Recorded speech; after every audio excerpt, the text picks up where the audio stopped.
कुलधरा, थार मरुस्थल का शापित नगर, भारत के सबसे रहस्यमय और चर्चित भूतिया गांव की संपूर्ण डॉक्यूमेंट्री प्रारंभ। इसको अच्छे से समझने के लिए इसको 11 अध्याय में बांटा गया है। चलिए दोस्तों, शुरू करते हैं। राजस्थान के जैसलमेर से लगभग 18 किलोमीटर दूर थार मरुस्थल की तपती रेत के बीच एक ऐसा गांव स्थित है जहां समय मानो 200 वर्षों से ठहर गया हो। टूटी हुई दीवारें, सुनसान गलियां, खंडहर बन चुके घर और एक ऐसा रहस्य जिसने वर्षों से इतिहासकारों, वैज्ञानिकों, यात्रियों और रहस्य प्रेमियों को आकर्षित किया है। यह है कुलधरा, एक ऐसा गांव जिसे भारत का सबसे भूतिया गांव कहा जाता है। कहा जाता है कि यहां रहने वाले हजारों लोग एक ही रात में गायब हो गए थे। कुछ लोग इसे श्राप मानते हैं, कुछ लोग इसे इतिहास का अनसुलझा रहस्य कहते हैं और कुछ लोगों के लिए यह केवल एक किंवदंती है। लेकिन सच क्या है? आज हम कुलधरा की कहानी को इतिहास, विज्ञान और लोक कथाओं के माध्यम से समझने का प्रयास करेंगे। अध्याय 1, पालीवाल ब्राह्मणों का स्वर्णिम युग। लगभग 13वीं शताब्दी में कुलधरा की स्थापना पालीवाल ब्राह्मणों द्वारा की गई थी। पालीवाल ब्राह्मण केवल धार्मिक विद्वान ही नहीं थे, बल्कि उत्कृष्ट कृषक, व्यापारी और अभियंता भी थे। वे मरुस्थलीय क्षेत्रों में जल संरक्षण की अद्भुत तकनीकों के लिए प्रसिद्ध थे। जहां अन्य लोग रेगिस्तान को बंजर भूमि मानते थे, वहीं पालीवालों ने उसे उपजाऊ बना दिया। उन्होंने वर्षा जल संचयन की व्यवस्था विकसित की, तालाब बनाए, कुएं खोदे, भूमिगत जल के संरक्षण के उपाय किए। इन तकनीकों के कारण रेगिस्तान में भी खेती संभव हो सकी। धीरे धीरे कुलधरा एक समृद्ध नगर के रूप में विकसित हुआ। यह केवल एक गांव नहीं था, बल्कि पालीवाल समुदाय के 84 समृद्ध गांवों में से एक प्रमुख केंद्र था। व्यापार बढ़ा, कृषि फली फूली, धन और समृद्धि आई। यहां के पत्थर के विशाल मकान, मंदिर और चौड़ी गलियां उस समय की उन्नत सभ्यता का प्रमाण थे। अध्याय 2, कुलधरा की अनोखी वास्तुकला। आज भी जब कोई कुलधरा के खंडहरों में प्रवेश करता है तो उसे उस समय की अद्भुत वास्तुकला की झलक मिलती है। यहाँ के घर स्थानीय पीले बलुआ पत्थर से बनाए गए थे। गर्मियों में ये घर अंदर से ठंडे रहते थे और सर्दियों में अपेक्षाकृत गर्म।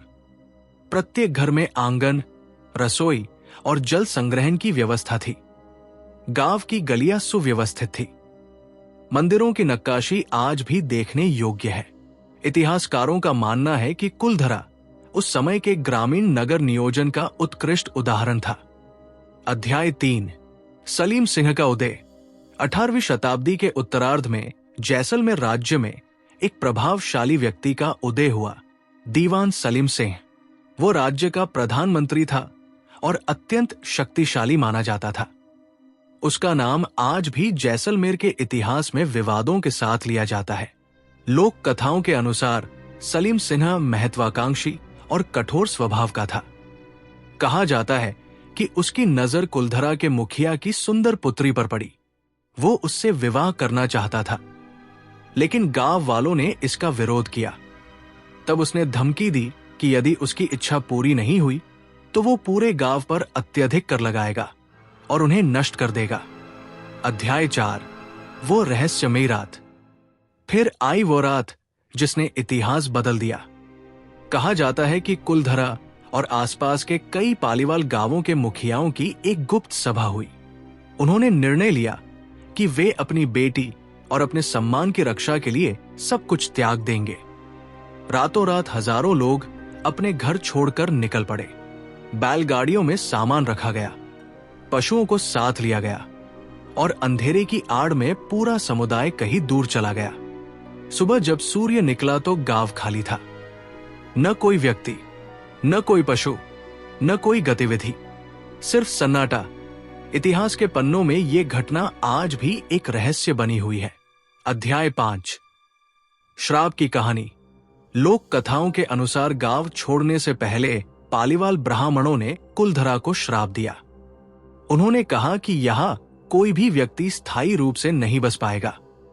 यही कारण है कि वर्षों तक किसी ने यहां बसने का प्रयास नहीं किया। धीरे धीरे इस श्राप की कहानी पूरे राजस्थान में फैल गई और कुलधरा को भूतिया गांव कहा जाने लगा। अध्याय 6, स्थानीय लोगों के अनुभव। आसपास के ग्रामीणों के बीच अनेक कहानियां प्रचलित हैं। कुछ लोग दावा करते हैं कि उन्होंने रात में अजीब आवाजें सुनी हैं। कुछ कहते हैं कि वीरान गलियों में किसी के चलने की आहट सुनाई देती है। कई लोगों ने परछाइयों जैसी आकृतियां देखने का दावा भी किया है। हालांकि इन दावों की पुष्टि कभी नहीं हो सकी, लेकिन इन कथाओं ने कुलधरा के रहस्य को और भी गहरा बना दिया। अध्याय 7, पैरानॉर्मल जांच। कुलधरा की प्रसिद्धि बढ़ने के बाद कई पैरानॉर्मल जांच दल यहां पहुंचे।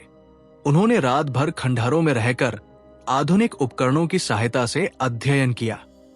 ध्वनि रिकॉर्डर लगाए गए, इंफ्रारेड कैमरे लगाए गए, विद्युत चुंबकीय क्षेत्र मापने वाले यंत्रों का उपयोग किया गया। कुछ टीमों ने दावा किया कि उन्हें असामान्य ध्वनियां रिकॉर्ड हुई।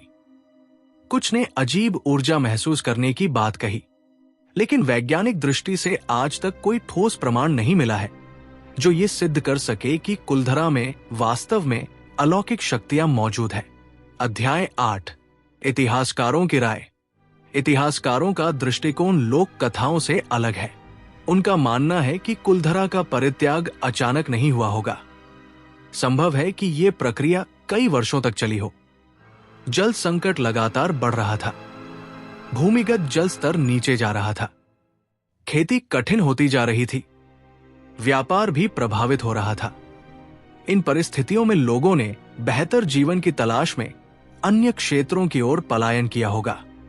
अध्याय 9, भूकंप और प्राकृतिक आपदाएं। हाल के वर्षों में कुछ शोधकर्ताओं ने एक नई संभावना प्रस्तुत की। उनका मानना है कि इस क्षेत्र में भूकंपीय गतिविधियों ने भी महत्वपूर्ण भूमिका निभाई हो सकती है। कई भवनों में दिखाई देने वाली दरारें और गिरी हुई संरचनाएं इस ओर संकेत करती है कि प्राकृतिक आपदाओं ने गांव को नुकसान पहुंचाया था। यदि जल संकट, आर्थिक समस्याएं और प्राकृतिक आपदाएं एक साथ हुई हों, तो गांव का उजड़ना स्वाभाविक प्रतीत होता है। अध्याय 10, आज का कुलधरा। आज कुलधरा राजस्थान के प्रमुख पर्यटन स्थलों में से एक है। हर वर्ष हजारों पर्यटक यहां आते हैं। कुछ लोग इतिहास जानने आते हैं, कुछ फोटोग्राफी के लिए और कुछ लोग भूतों की तलाश में। सूर्यास्त के समय यह स्थान अत्यंत आकर्षक दिखाई देता है। सुनहरी रोशनी जब प्राचीन दीवारों पर पड़ती है तो ऐसा लगता है मानो अतीत फिर से जीवित हो उठा हो। अध्याय 11, किंवदंती और वास्तविकता। तो आखिर सच क्या है? क्या हजारों लोग वास्तव में एक ही रात में गायब हो गए थे? क्या कुलधरा सचमुच श्रापित है या ये केवल इतिहास, पर्यावरण और मानवीय संघर्षों की कहानी है? संभव है कि वास्तविकता और लोक कथा दोनों में कुछ न कुछ सत्य छिपा हो, क्योंकि जब इतिहास सभी उत्तर नहीं दे पाता तब किंवदंतियां जन्म लेती है, और कुलधरा की कहानी भी ऐसी ही एक किंवदंती बन चुकी है। अंतिम अध्याय, रेगिस्तान का अनसुलझा रहस्य। आज भी कुलधरा की वीरान गलियां अपने भीतर अनेक रहस्य छिपाए हुए हैं। ये केवल पत्थरों का ढेर नहीं है, ये एक सभ्यता की स्मृति है, एक ऐसे समुदाय की कहानी है जिसने मरुस्थल में जीवन बसाया, समृद्धि प्राप्त की और फिर इतिहास के किसी मोड़ पर सब कुछ पीछे छोड़कर चला गया। शायद कुलधरा का सबसे बड़ा रहस्य भूत नहीं है, सबसे बड़ा रहस्य है एक पूरे समाज का इतिहास के पन्नों से लगभग गायब हो जाना। और जब तक इस प्रश्न का उत्तर नहीं मिलता तब तक कुलधरा की वीरान गलियां थार की हवाओं के साथ अपनी कहानी सुनाती रहेंगी। क्या कुलधरा वास्तव में शापित है? इस प्रश्न का उत्तर आज भी राजस्थान की रेत में कहीं दफन है, और शायद यही रहस्य कुलधरा को भारत के सबसे आकर्षक और रहस्यमय स्थलों में से एक बनाता है। यदि आपको यह डॉक्यूमेंट्री अच्छा लगा, जरूर लाइक, सब्सक्राइब और दोस्तों के साथ शेयर करना न भूलें। धन्यवाद।